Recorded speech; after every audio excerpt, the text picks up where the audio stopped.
Bonsoir tout le monde. Ça va être mon premier vodcast, je pense qu'ils appellent ça quand c'est vidéo. Et puis, je parlerai de deux sujets. OK?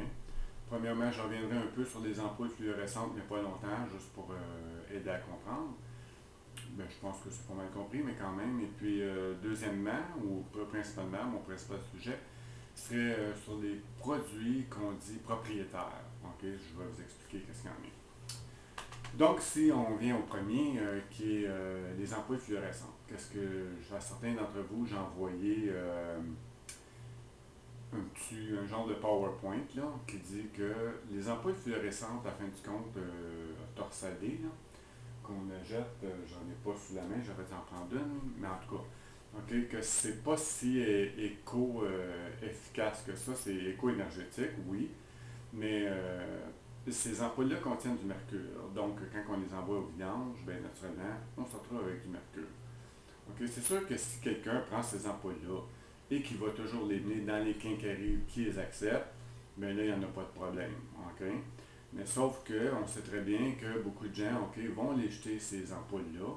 Ok? Et l'autre chose aussi, c'est qu'il y en a déjà en masse d'affaires qu'il faut éliminer un peu partout, pour se débarrasser à la fin.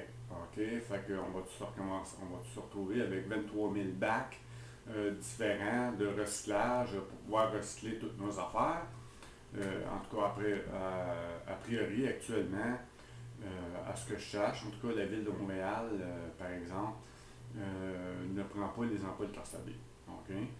Donc, et puis, deuxièmement, il a été démontré que, surtout pour nous, comme au Québec, les ampoules qu'on a dans la maison, les ampoules incandescentes normales, euh, ils chauffent la maison en partie l'hiver. OK? Puis ce que ça ne chauffe pas à cause qu'on met des ampoules fluorescentes, ben c'est repris par le chauffage. Donc, est-ce qu'on peut dire qu'en quantité, OK, on le perd ou on le perd pas, je ne sais pas, OK? Mais bon, la principale cause étant le mercure. OK? Fait que je trouve qu'à partir de là, c'est pas une bonne idée, OK, de prendre des ampoules fluorescentes. OK? Donc, moi, en tout cas, j'ai choisi qu'à partir de maintenant, j'en achetais plus. OK? Ou si j'en achète, OK, ça va être vraiment pour certaines lampes particulières. Et aussi, je sais très bien qu'il va falloir que j'aille les mener à une quincaillerie. C'est sûr que moi, à Montréal, c'est facile. Les autres en dehors de Montréal, c'est un peu plus compliqué. OK?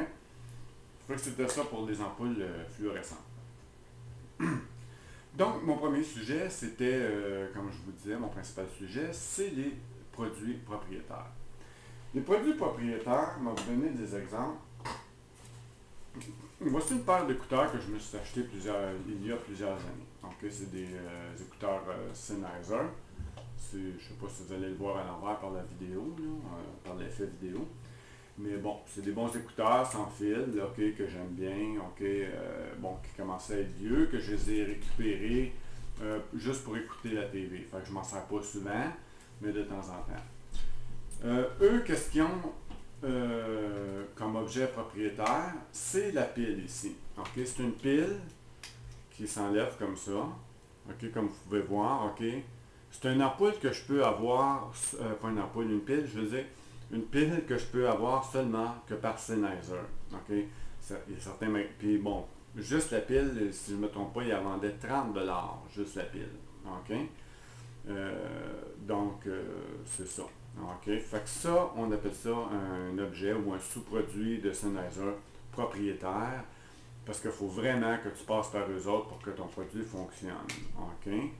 Donc, c'est dans ce sens-là qu'on vous dit propriétaire. Je vais vous donner un autre exemple. J'ai un petit, j'ai un petit lecteur SanDisk ici, que j'aime beaucoup. OK? Ceci dit, hein, qui marche avec un fil qui, comme vous pouvez voir, qui est seulement distribué par SanDisk. Il faut que je jette vraiment le fil de SanDisk pour pouvoir remplir mon MP3. C'est sûr que quand je l'ai acheté, il venait avec. Mais maintenant, le cas qui casse ou qui brise, il faudrait que je la jette absolument de SanDisk. Puis là, j'ai aucune idée combien il coûterait, mais je suis certain qu'ils ne le donneront pas. Hein? Bon, fait que ça, c'était deux exemples. Mettons, je prends un exemple d'un autre de SanDisk que j'avais acheté auparavant. OK. Coudon, il est allumé. Ou je l'ai allumé. Ben oui, je l'ai allumé. Puis que j'aime bien, là, tout en passant, que c'est juste un petit lecteur MP3. Mais lui, il fonctionne, je ne sais pas si vous allez voir, c'est ça, avec la prise qu'on appelle mini USB. Ok, vous en avez peut-être déjà vu, ces prises mini USB-là. Ça, c'est des prises courantes. Fait qu'advenant que je paye le fil, je suis certain que je ne me sers plus du fil original. Ok, parce que des fils mini USB comme ça, j'en ai eu plein avec d'autres appareils. Ok, un appareil caméra, un appareil vidéo, donc je suis en train de filmer avec. Ok, donc je me suis retrouvé avec 3-4 fils comme ça, mini USB. Ok, puis ça, c'est le fun. Ok, parce que là, je sais, ok, que advenant que je perdrais un fil, ok, ben il y en a tout le temps d'autres ailleurs, puis ils sont faciles à trouver, puis ils sont pas chers. Ok? Fait que ça, c'est pas. Donc, l'entrée n'est pas, comme on dit, propriétaire. OK? Donc, pour prendre un autre exemple, plus tard, comme je vous disais tantôt, mes écouteurs Sennheiser ils étaient finis. Fait que, bon, je les aimais. Donc, j'ai décidé d'aller m'en acheter un autre paire. OK? J'ai acheté ceux-là, dont le modèle, je ne me rappelle pas. OK? Mais que j'aime beaucoup. OK? Que c'est encore des écouteurs sans fil. Mais, qu'est-ce qui est le fun? C'est qu'avec ceux-là, comme vous allez voir, OK, je ne sais pas si vous voyez bien. Ah, vous voyez, dans ceux-là, ils ont mis des piles triple A. OK? Donc, ce que je fais, c'est que je mets des piles rechargeables. OK? Triple A. OK, ça aussi, c'est le fun. Fait que là, je choisis moi-même les piles rechargeables que je veux mettre et je recharge moi-même. Et puis, je me mets plusieurs sets, OK, déjà chargés.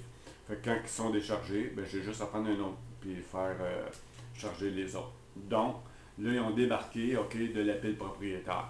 Bon, je ne sais pas si dans les autres versions, ils vont continuer dans ce sens-là, mais je trouve que c'est une bien bonne idée, OK, puis j'apprécie bien gros quand ils font ça. Bon, un autre exemple, un téléphone Philips, OK, vous savez, les téléphones, OK, ça prend toujours les piles, c'est là le problème. Ben, regardez bien, OK, c'est des petites piles triple A là aussi, OK. Ben ça, quand j'ai vu ça, OK, j'étais super content. Je dis, ben, il était temps, OK. Donc, c'est Philips qui font ça. Je ne me rappelle pas le modèle, là, mais ils sont faciles à trouver. Moi, je pense que j'avais acheté ça chez Future Shop. Donc, c'est un kit de 4. OK. Euh, c'est ça. Regardez, moi vous donner un exemple. Ben, vous les connaissez, les téléphones, mais quand même, c'est parce que je n'ai un à porter. OK. Bon, habituellement, c'est ceux-là.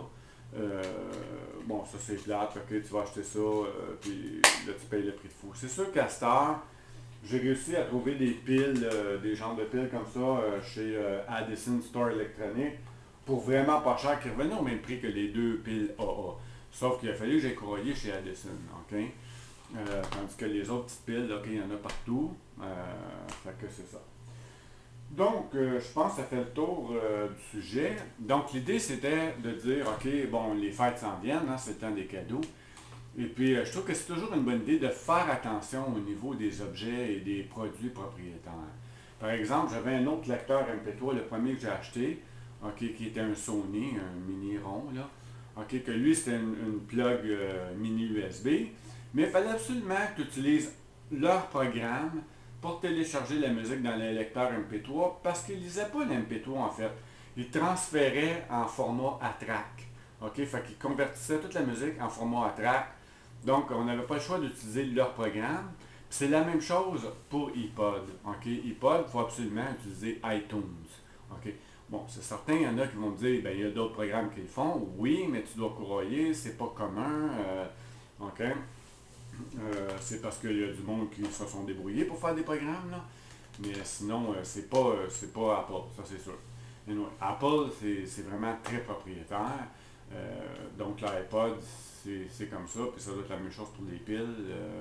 Au niveau des iPods, ça doit être un problème. Je sais pas, moi, je n'achète pas iPod. OK? Donc, comme je vous disais, c'est ça. L'idée, c'est de faire attention de ne pas acheter d'affaires trop propriétaires. Excusez, il faut que je regarde le temps parce que j'ai un temps maximum. Et puis, pendant les fêtes. Fait que je vous souhaite de joyeuses fêtes et puis vérifiez ça, les objets propriétaires. Puis, si j'aime le résultat de mon vidéo et que vous aimez ça, alors qui sait, peut-être que j'en ferai d'autres.